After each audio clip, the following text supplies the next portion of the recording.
¿Usa sulfato de magnesio o no usa sulfato de magnesio en esta paciente? Entonces veamos que un caso que se ve extremadamente sencillo te permite abrir una gran cantidad de puertas que son preguntas y que se deben responder en base a ciencia, en base a evidencia.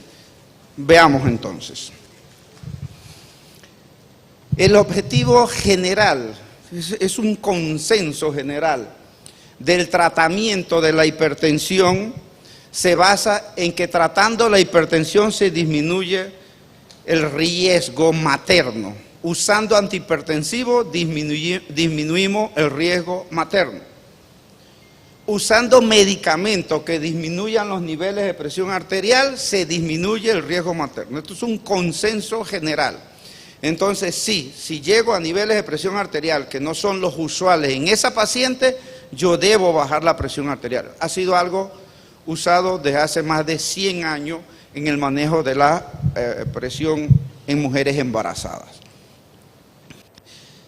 Ahora surge otra pregunta: los niveles de presión arterial, los medicamentos a utilizar. Y yo pongo a grandes rasgos, porque hay revisiones sistemáticas de cada una de esas dos partes que aparecen en rojo en la diapositiva, y es beneficio usar antihipertensivo. Estoy hablando de preeclampsia, no estoy hablando de hipertensión crónica. Hipertensión crónica es otro mundo interesantísimo y pudiésemos sentarnos a hablar ahí más con las evidencias recientemente publicadas en el manejo de la hipertensión crónica. Entonces, no, aquí estoy hablando de una preeclampsia, una paciente que por definición, como se dijo en una de las primeras conferencias que escuché hoy, claramente a partir de las 20 semanas empieza a desarrollar hipertensión. Esa es preeclampsia. Entonces, en esa preeclampsia, niveles de presión arteriales leve o moderados, si usamos la clasificación fuera del embarazo, leve o moderado, es decir, que no llega a niveles de presión arterial sistólica de 160 y que no llega a presión arterial diastólica de 110. Usamos antihipertensivo. Entonces, no, a mí en el pasillo me dijeron esto, no, aquí todo el mundo hace eso, no, aquí se le da todo. Pero espérate, no sea tan, vamos a ver qué dice la evidencia, tranquilo. El que lo hayas hecho siempre así, ¿es correcto? El que no te des tiempo tú de pensar y analizar, ¿es correcto? Yo le digo a mis alumnos, no me crean a mí nada. Es más, ustedes no me crean en esta conferencia, pero salgan de aquí y busquen si lo que estoy diciendo es falso. Yo estoy seguro que voy a ganar 2 veces. O doble. Entonces no tenemos que tampoco obligar a que la gente nos crea, pero tenemos que hacer que la gente lea, que busque, que se instruya. También hay que saber lectura crítica de la literatura médica para poder entender bien las cosas, ¿no? Entonces, ok, no, doctores, que aquí todo el mundo le da la preeclampsia antihipertensivo. Ok, ¿qué dice la evidencia? Tienes la presión alta, 140/90, en la consulta externa, tiene 30 semanas, le das antihipertensivo, lo mandas para tu casa. ¡Wow! Terrible. Bueno, la evidencia, aquí yo diría es controversial, pero no hay suficiente evidencia para decir contundentemente, déles antihipertensivo. A pesar de que se han desarrollado estudios contundentes para eso, como el estudio CHIP, por ejemplo. Hay una revisión sistemática de Cochrane, incluye 46 papers en estos momentos. El resumen es, no hay evidencia para dar antihipertensivo en la preeclampsia y eclampsia con esos niveles de presión arterial.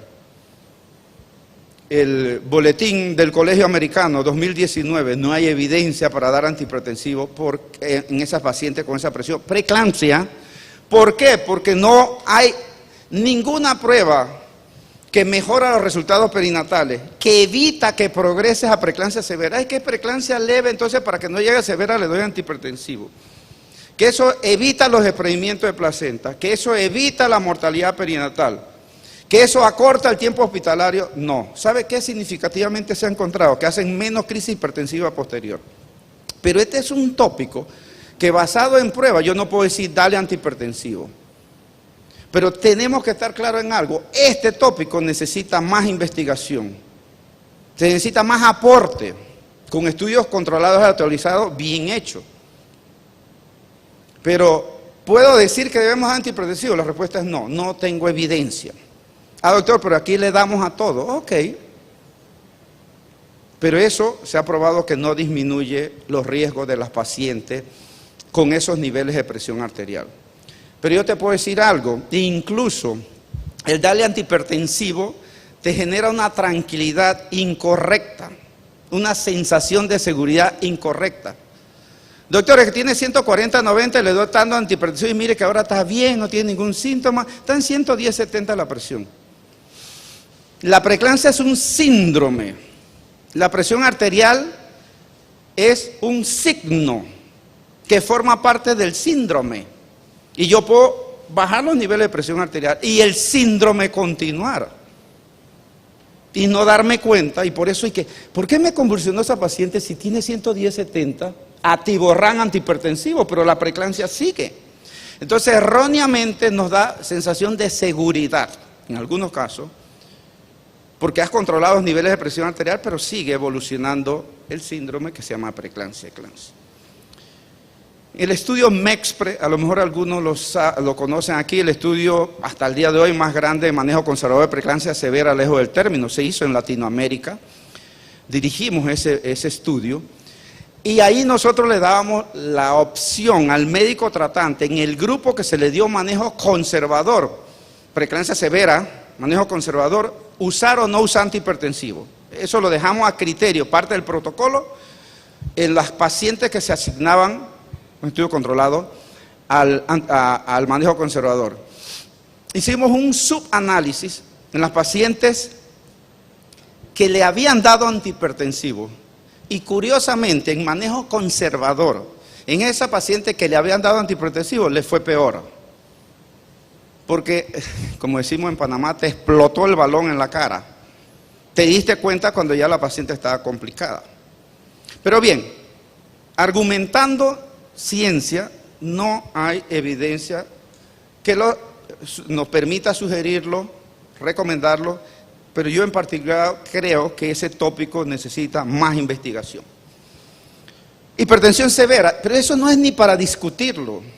160, 110, o incluso le quito ese cutoff, ese punto de corte, y le bajamos a 150, 110, si tiene una comorbilidad o un daño a un órgano blanco, hay que darle antihipertensivo. Entonces, rapidito nos quedan esos dos mensajes en esa diapositiva. Entonces vamos a enfocarnos en esto, que no es lo que nos han pedido. Hipertensión severa. ¿Qué hablamos de hipertensión severa o crisis hipertensiva? 160 o más en la sistólica, 110 o más en la diastólica. Allí hay que bajar el nivel de presión arterial. Esa paciente que te encuentras en urgencia, en la sala, haciendo la ecografía, en el salón de operaciones, en la UCI, donde sea, esa presión hay que bajarla, hay que yugularla. Puede ser menos, repito, ya lo dije, si hay daños a órganos blancos, cambio el cutoff o el punto de corte para dar antihipertensivo. Y mi meta es mantener ese nivel de presión arterial por debajo, porque está confirmado que allí empiezan a haber daños. ¿Cuál es la desventaja que tendríamos ahorita? Porque algunos de ustedes me pueden decir, doctor, pero yo, ¿por qué usaron 160 y 110? De verdad, porque a algún loco se le ocurrió y punto. Y así iniciaron los estudios. Cuando usted empieza a buscar y buscar, se va a pasar décadas buscando atrás y se va a encontrar que, ¿por qué se les ocurrió? Ok, ellos observaron que a ese nivel había más muerte, más complicaciones. Pero algunos de ustedes me pueden decir, doctor, ¿y ese punto de corte fue estudiado? ¿Usted que le gusta defender la evidencia a través de un randomized control trial? No. Pero yo les garantizo a ustedes que nadie, ningún comité de bioética o de ética en el mundo aceptaría ahora hacer un estudio donde a ese grupo de pacientes le darías a un grupo tratamiento, a otro no tratamiento, o que cambies ese cutoff, por ejemplo, ponerlo a 170, 180, eso ya no se va a aceptar. Pero así surgió ese punto de corte. Por eso algunos pueden decir, yo usaría un nivel más alto, yo usaría un nivel más bajo. Ok, para usar un nivel más bajo tendría, y eso sí se pudiese hacer, un estudio controlado aleatorizado. Pero ahorita no creo que un comité de ética acepte niveles más altos a eso. Entonces, ¿qué beneficios trae a la población, al paciente, disminuir esas crisis hipertensivas? Se evita la pérdida de la autorregulación cerebral. Esto debemos tenerlo muy claro. El cerebro es un órgano que regula su presión arterial. Es decir, yo puedo tener una presión sistémica y acá, dependiendo de los niveles, tener otra presión. Genial. Pero esa autorregulación la puedo perder. Y se pierde, entre comillas, con niveles de presión como esa. ¿Se puede perder a valores inferiores? Sí, dependiendo de algunos pacientes. Pero en términos generales, a esos niveles de presión arterial se pierde esa autorregulación. Entonces, por eso es que tenemos que darle un antihipertensivo a partir de esa presión para evitar esa pérdida.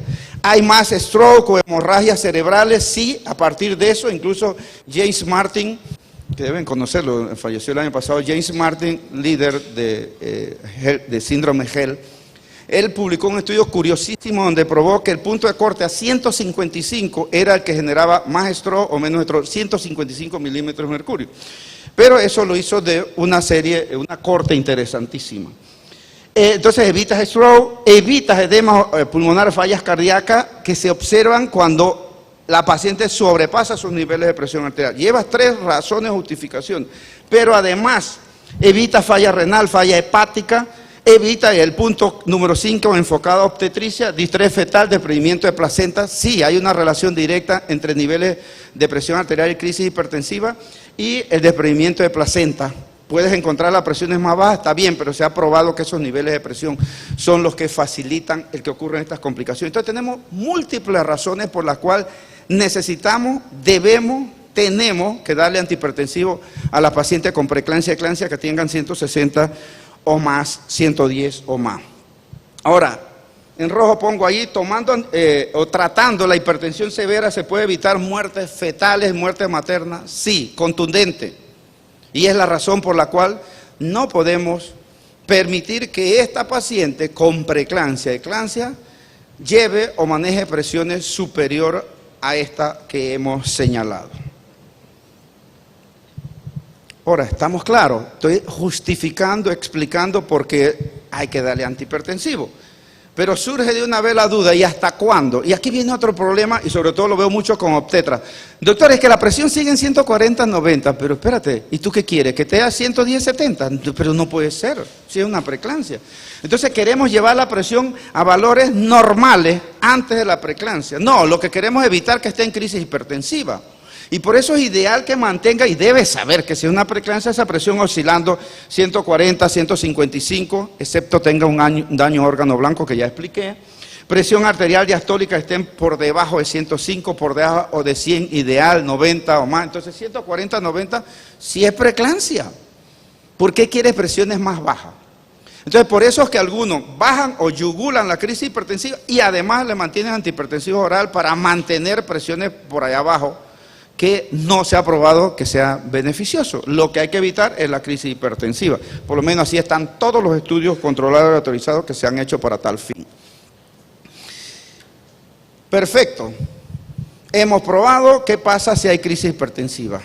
Hemos probado que es necesario bajar las crisis hipertensivas. Y ahora, ¿qué drogas usamos? Interesante porque hay una gran cantidad de drogas que se han usado, se siguen usando, y cuando digo se han usado, que se han investigado, que hay estudios controlados, aleatorizados para esto, y no inventos. Y las pongo con diferentes colores para explicar. Este azulito, labetalol, hidralazina, aldomet, nifedipina, son drogas que se pueden usar en crisis hipertensiva. Aldomet, doctor, no se le fue de más el aldomet ahí, ya les explico.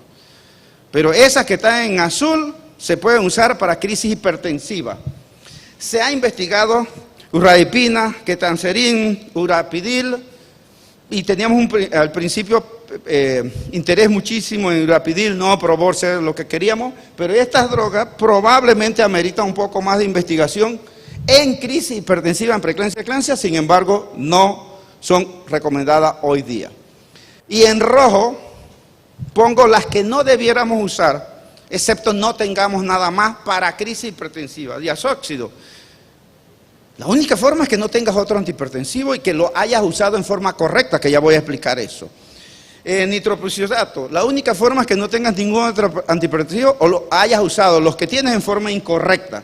Nimoipina, sulfato de magnesio. Todavía hay gente creyendo que el sulfato de magnesio es para la crisis hipertensiva. Por favor. Eso es para evitar que la paciente convulsione, eso no tiene nada que ver para la crisis hipertensiva. Ay, doctor, pero es que yo he observado que cuando uso sulfato de magnesio las presiones se controlan más. Bueno, mira los estudios controlados, autorizados, sulfato de magnesio, grupo control y grupo con antihipertensivo y da igual. No es así, pero ese medicamento tiene una opción muy clara y es evitar las convulsiones. Prazosin, clorpromacina, todo esto lo hemos usado. Algunos tuvimos la experiencia de usar cócteles líticos. Algunos teníamos la experiencia de eclampsia, llegar a un cuarto oscuro con un flashlight. Esto no es historia. Yo me gradué en la Facultad de Medicina en el año 2008, después hice la residencia. Bueno, no es una historia vieja. No te sale la matemática. Saca la computadora para ver. ¿Ah? No sale. Y entonces, pero yo recuerdo, era médico interno, y tener que llegar a un cuarto oscuro. No podía prender la luz con un flashlight a ver a la paciente con preeclampsia severa de eclampsia. Les daba un cóctel lítico. Todo eso se ha probado que no sirve, ya no se usa hoy día, pero ese cóctel lítico le metíamos varias de esas drogas que ahí señalan. La evidencia, las pruebas, las investigaciones, cambió eso. Entonces, las mejores opciones son la betalol, hidralazina, nifedipina. Estoy hablando de crisis hipertensiva, jóvenes, no estoy hablando de... Y ya les expliqué si la presión es leve o moderada, qué hacer. Crisis hipertensiva. Y Aldomet. Y ya empiezo a señalar con Aldomet para traslado, o si es la única opción, vamos a explicar. Repito, no usar esa droga como primera opción, excepto no tengas nada de esto, y el sulfato nunca es para eso, para quitar las crisis hipertensivas. Hidralazina. No hay por toda Latinoamérica, es una droga muy barata, las casas comerciales no la quieren fabricar, pero nosotros en Panamá tenemos hidralazina y algunos países en Sudamérica lo tienen. Pero ¿cómo usamos la hidralazina? 5 a 10 miligramos intravenosos, y aquí viene la parte interesante. Hay que repetir la toma de la presión arterial cada 15 a 20 minutos, y si sigue elevada la presión arterial, se vuelve a administrar un bolo a los 15 o 20 minutos, y eso se puede hacer entre 3 a 5 veces. ¿Qué hemos observado en la práctica clínica nosotros? Y en comentarios que nos hacen por el mundo cuando damos estas conferencias. Uno, doctor, es que le puse una hidralazina y no funcionó, así que le puse otro medicamento. Espérame, tú tienes que darle opción, tiempo, oportunidad a la droga que actúe. Por eso lo mínimo es que hayas usado 3 dosis. ¿Qué significa eso? Hora cero, 15 minutos o 20 minutos, y 15 minutos, 20 minutos después. Estamos hablando 40, 60 minutos que tú has esperado para que esa droga actúe y haga el efecto real. Si usas una sola dosis y no te funcionó, no has dado la oportunidad al medicamento actuar. Eso si usas hidralazina, el esquema ahí está. Doctor, la hidralazina no sirve y nosotros tenemos la betalol. No hay problema, la betalol. ¿Cómo se usa la betalol? Intravenoso. ¿Se puede usar oral? Ya voy a explicar, sí, pero intravenoso. Y también esquema cada 10 a 20 minutos, puedes usarlo cada 20 minutos para unificar todo. Inicias con 20 miligramos intravenoso. Si hay una segunda toma y sigue elevada, duplicas la dosis a 40 miligramos. Si sigue elevada 15, 20 minutos después, duplica la dosis 80 miligramos. Si hay necesidad de usarla una cuarta vez, 80, y una quinta vez, 80. ¿Qué significa eso? 20, 40, 80, 80 milímetros, 80. Ese es el esquema de la betalol hasta agotar 5 dosis. Doctores, que ya le puse una dosis de la betalol y sigue en crisis hipertensiva. Ok. Si ya has pasado 5 dosis y no funcionó, entonces ¿qué pasa? Usaron una dosis de una droga, una dosis de la otra droga, y una dosis de la otra droga no funcionó, y terminan usando drogas que no son la primera elección en crisis hipertensiva. Entonces recurren a nitroprusiato, se estudia a diazóxido, recurren a otra, pero no se agotó el tiempo y la forma correcta como han probado los estudios para usar esas drogas. Modestia aparte, el estudio todavía que sigue más grande en la revisión sistemática de Cochrane, lo hicimos nosotros, que es publicado en el Journal Europeo de Ginecología y Obstetricia, donde se llama el estudio ILA, 2006. En ese estudio que hicimos, comparamos hidralazina con la betalol. Nuestra hipótesis de trabajo es que la betalol era mejor droga para quitar las crisis hipertensivas. El estudio al final probó que las dos drogas son extremadamente efectivas igual. Ni la betalol ni hidralazina. Ambas corrigieron, mejoraron las crisis hipertensivas en igual efectividad. Un estudio controlado y autorizado. Entonces, y de ahí hay otra cantidad de estudios controlados y autorizados que siguen probando efectividad por igual de esas drogas. Pero ya voy a comentar algunas cosas más. Nifedipina. 10 a 20 miligramos, sublingual oral, preferible oral hoy día, cada 15 a 20 minutos también, 3 a 5 dosis. En los últimos años se ha aportado mucho más estudio de nifedipina, que han probado ser igual de efectivo que el labetalol o la hidralazina. A diferencia de labetalol y la hidralazina es que la nifedipina es oral.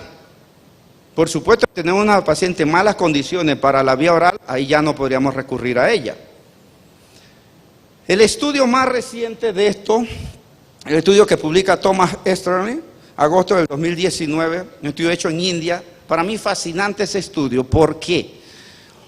Porque hicieron algo diferente. Querían probar drogas para crisis hipertensiva en una condición de la clínica, del consultorio de urgencia, sin estar en un hospital, sin tener labetalol intravenoso, sin tener hidralazina. ¿Me están siguiendo? Entonces escogieron 3 drogas que se pueden usar en forma oral. Labetalol oral, nifedipina oral y Aldomet oral. Hicieron los 3 grupos, investigaron, y ese es un estudio que prueba que la mejor de las drogas orales para la crisis hipertensiva sí es la nifedipina. Y insisto, es un estudio controlado y autorizado que está publicado en Lancet recientemente. Entonces, pero ya hay muchos más estudios que apuntan a la efectividad y a la mayor conveniencia, porque la puedes usar en cualquier lado, de la nifedipina. Y lo curioso para resaltar es que allí se investigó por primera vez en crisis hipertensiva la Aldomet. Yo, en lo particular, hablar más mal del Aldomet he podido.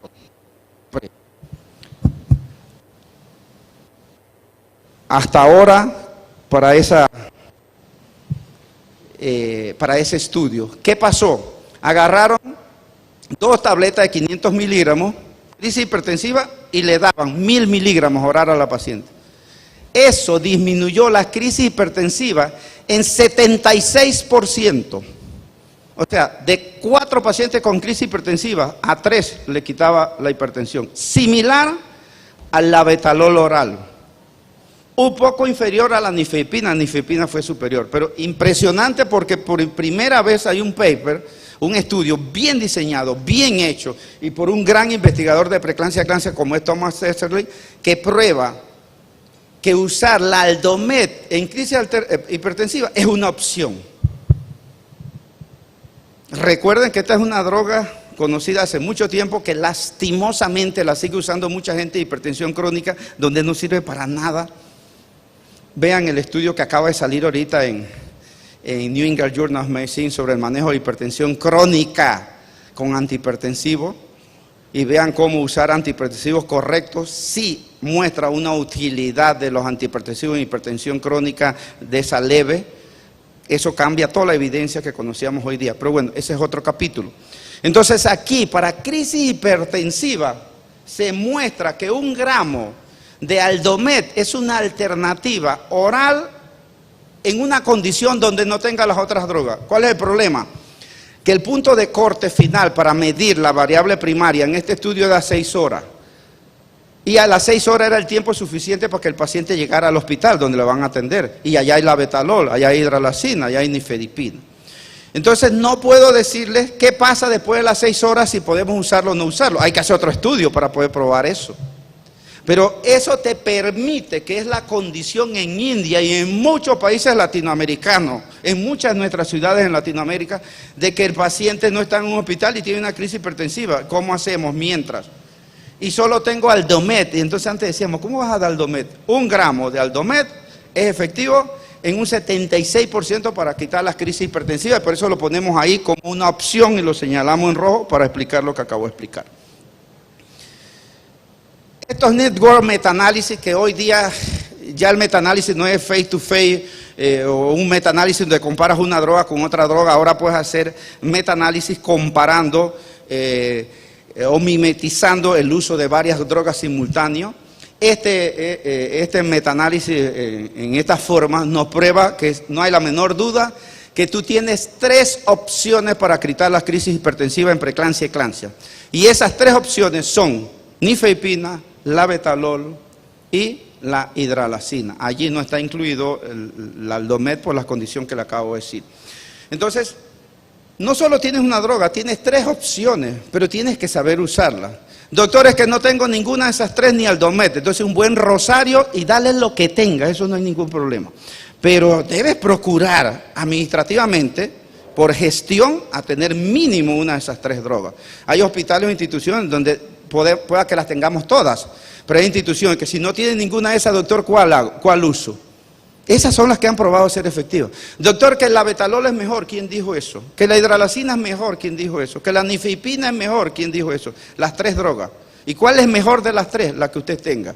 Doctor, es que tengo las 3. Ok, entonces la mejor es la con que usted está más familiarizado, que más ha usado. No hay ningún problema por eso. Doctor, yo siempre he usado labetalol, sígalo usando. No, yo uso labetalol porque es mejor que nifedipina e hidralazina. No inventes. No, doctor, yo uso nifedipina porque es oral, muy bien, es más cómoda, es más barata. Genial, no hay ningún problema. Pero no porque es superior. Necesitamos más investigaciones enfocadas a si hay otras alternativas o cuál de esas 3 drogas sería mejor, pero ya usted tiene múltiples opciones allí. Esto es lo que pusimos, un libro de alto riesgo que sacamos recientemente, y en un cuadro ahí ponemos en la hipertensión grave. Es lo mismo que ya les dije, nada más un resumen, cómo usar las drogas en hipertensión grave: hidralazina, labetalol, nifedipina, y ahí sumo alfametil-dopa. En los niveles de presión arterial, ya lo dijimos, por crisis hipertensiva es igual. La hidralazina, 5 miligramos intravenoso, cada 15 a 20 minutos, 3 a 5 dosis máxima. Doctor, pero es que en Estados Unidos no recomiendan porque no la tienen. ¿Cómo van a recomendar algo que no tienen? Pero no es que la evidencia dice que no sirve. Cuidado con esa malinterpretación. Labetalol igual, y ya lo explicamos, 20, 40, 80, 80, 80. O labetalol oral, como se hizo en el estudio en la India. ¿Y qué hacían ellos? Le daban 200 miligramos de entrada a la paciente, repetían los 200 miligramos a la hora y repetían a las 2 horas, como está aquí abajo, hora 0, a la hora, a las 2 horas. Y ya eso era suficiente. Esto corrigió el 77% de la crisis hipertensiva. O sea que lo puede ser intravenoso, y según el estudio publicado recientemente en la India, lo puedes usar oral también. Y la nifedipina, también ya expliqué cómo lo puedes utilizar, y oral de 10 miligramos cada 15 a 20 minutos, o puedes usar la de liberación lenta.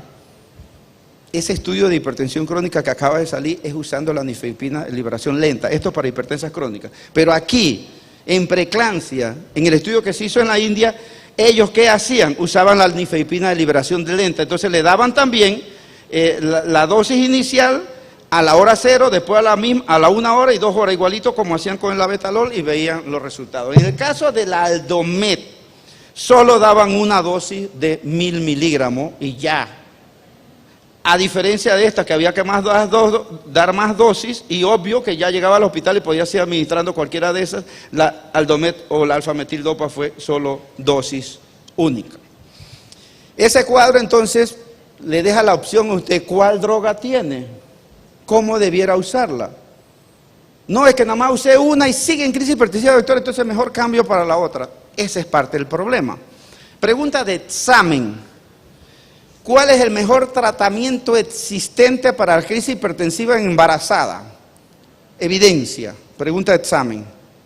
¿Cuál es el mejor tratamiento para la crisis hipertensiva en una mujer embarazada con preeclampsia y eclampsia? Respuesta: interrupción del embarazo. Respuesta: interrupción del embarazo.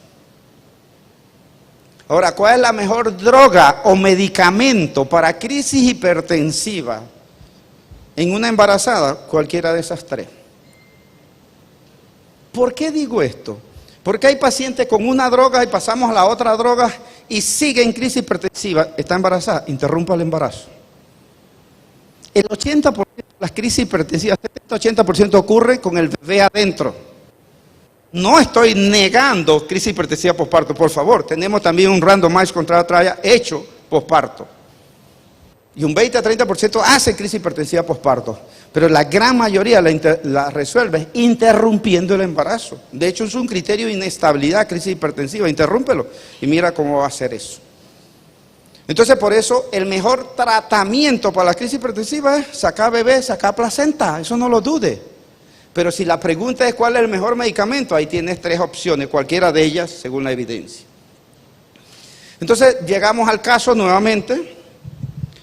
Y nos preguntamos, en esta paciente de 22 años, segundo embarazo, 36 semanas, primer embarazo, 36 semanas, 175, 110, todo normal, desde el punto de vista del laboratorio o de otros hallazgos, el diagnóstico de preeclampsia severa, el diagnóstico es correcto. En esta paciente, pues sí. Doctor, que hay que esperar proteinuria. ¿Proteinuria para qué? Eso no. Si no tienes criterio de gravedad, entonces yo te acepto la proteinuria para saber si es hipertensión gestacional o si es preeclampsia sin criterio de gravedad. Pero una vez tiene criterio de gravedad, ahí no hay que darle vuelta. Y esta paciente es preeclampsia severa. Y como tal, hay que manejarla con el diagnóstico de preeclampsia severa. Entonces, el diagnóstico de preeclampsia severa nos va a involucrar. ¿Usamos antihipertensivos? La respuesta es sí. ¿Usamos el sulfato de magnesio? Sí. Doctor, pero usted dijo que no usaran sulfato de magnesio para crisis hipertensiva. Es que yo no estoy diciendo que es para crisis hipertensiva. Eso es para evitar que convulsione, porque esta paciente tiene alta posibilidad de convulsionar. Entonces, el sulfato de magnesio, impregnamos 4 o 6 gramos, no sé cuál es la norma de ustedes, 10 minutos, 15 minutos máximo, a veces en 5 minutos. Doctor, es que hay que pasarlo en media hora porque le da calor, fogaje. Media hora de calor, fogaje. Cámbialo por 5 a 10 minutos de calor fogaje, es lo mismo y puede pasarlo en 1 hora si quiere. Y eso sí, la dosis correcta. Y los antihipertensivos tienes que usarlo ¿cuál? Yo no sé, el que tengas. Hidralacina, labetalol, nifedipina. O si estás en una institución lejos de un hospital y tienes alfametil-dopa, ese. Doctor, si no tengo ninguno de esos 4, ya saben la respuesta, ¿no? Un buen rosario y denle la que tengan allí, que esa le debe funcionar al paciente. No hay otra opción, porque tampoco te puedes quedar con los brazos cruzados. Muy bien, genial. ¿Esa era la última diapositiva? No, un resumen de todo lo que hemos dicho. No hay evidencia suficiente, se amerita más investigación para dar tratamiento a la hipertensión leve o moderada, se usa esa clasificación en preeclampsia y eclampsia.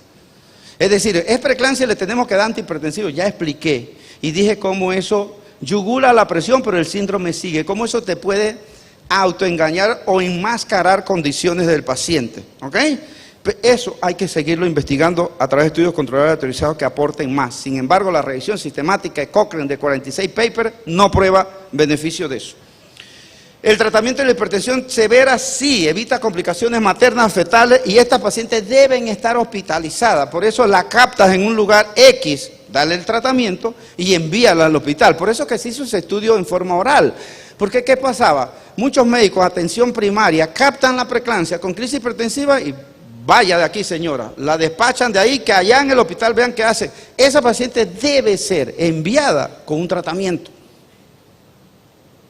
Y que no tenemos tratamiento parenteral, lo entiendo, pero hay opciones orales. Y acabamos de probar ahí que las opciones orales son labetalol, nifedipina y en el peor de los casos, alfametil, dopa o la aldomet. ¿Ok? Antes que me pregunten, hidralacina oral no sirve para nada. No, mentira, sirve para decir que estás haciendo algo, pero es mentira. Y sirve como placebo, y sirve para botarla, la oral.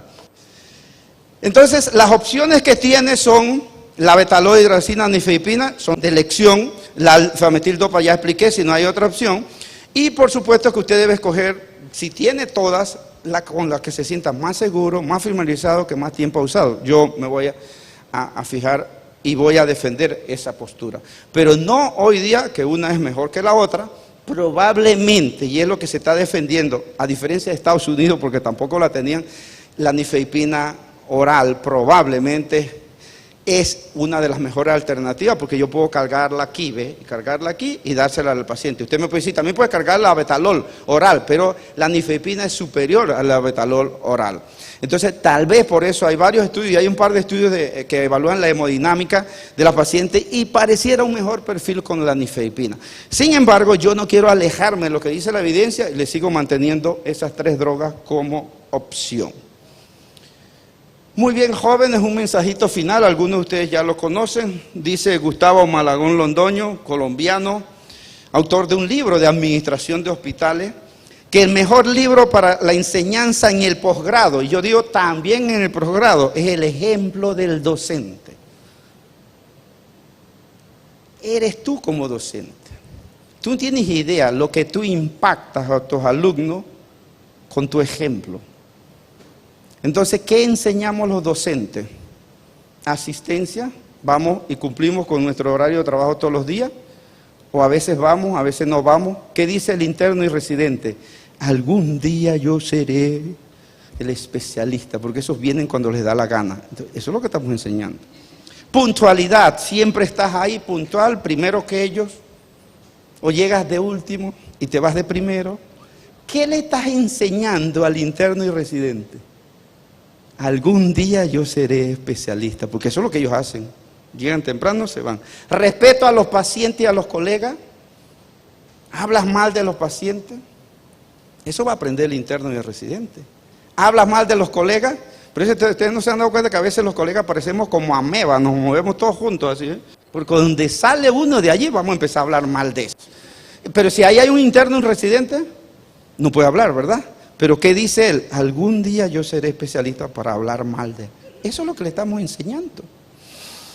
Hay que enseñar medicina basada en prueba. No que yo lo hago así, que a mí toda la vida me ha ido así, que yo nunca he tenido un problema. Claro, tú no. Lo que los problemas los tienen son los pacientes. A ti te ha ido bien. Yo hago esto porque la evidencia dice, las pruebas dicen esto, no porque a mí me ha ido bien. ¿Eso está analizado realmente? Entonces hay que enseñarles a los colegas, a los médicos, que hay un concepto que se llama medicina basada en prueba. COVID, repito, creo que lo mencioné mañana, ha sido un desastre para la población médica. Yo he quedado decepcionado de súper especialistas en mi país con COVID. Me ha alegrado mejor la actitud de curanderos, yerberos, no sé cómo le dicen aquí, que de algunos médicos. ¿Por qué? Por alejarse del concepto de medicina basada en pruebas. Si algunos me siguen en Twitter, por ahí vi que empezaron a seguir unos ahorita, ven todo lo que escribo allí. Y eso de la pandemia en mi país fue interesantísimo, porque hubo gente increíble, grandes profesionales, grandes especialistas, que se pegaron más al yerbatero, a las hojas y hierbas aromáticas, que a lo que decía la ciencia. Y no puede ser, porque los únicos que perdemos somos los profesionales de la salud. Entonces, al final, tienes que practicar medicina basada en pruebas, basada en evidencia. Que tenemos que aportar, también es válido, pero si no podemos aportar, alguien lo ha hecho y tenemos que usar esos argumentos. Hay que generar fácil jerarquía por conocimiento y no por jefatura. Es que yo soy el jefe. Eso no tienes que decirlo. Cuando tú actúas como jefe, todo el mundo se da cuenta que tú eres jefe. No tienes que decirlo. Pero cuando tú tienes que recurrir a que tú eres el jefe, estás fallando. Entonces tenemos que probar que realmente mandamos por jerarquía, por conocimiento y no por puesto. Que eso no pasa en México, solo pasa en Panamá, pero la política es un caos, a todo el mundo lo asignan por condiciones políticas. Eso no pasa en México, así que ustedes tranquilitos, eso solo pasa en Panamá. Es un problema, porque entonces hay que pelear con los políticos y la ciencia por un lado y la política por otro lado. Qué pena con eso. Y jóvenes, amor por la especialidad. Por lo menos ya sé que tú no eres ginecobstetra y mi jefe, mi profesor, el doctor Héctor, tampoco es ginecobstetra, pero hay que enseñarle a los médicos que la mejor especialidad del mundo es la ginecología obstetricia. Tengo que enseñarle lo que amo y lo que defiendo. Entonces, ¿cuál es la mejor especialidad del mundo? La ginecología obstetricia, no puedo decir otra, basado en evidencias. Jóvenes, para mí es un privilegio haber compartido con ustedes esta conferencia.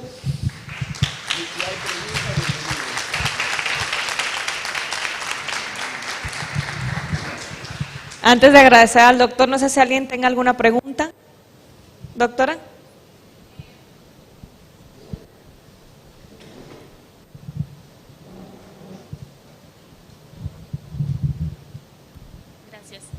Doctor, buenas tardes.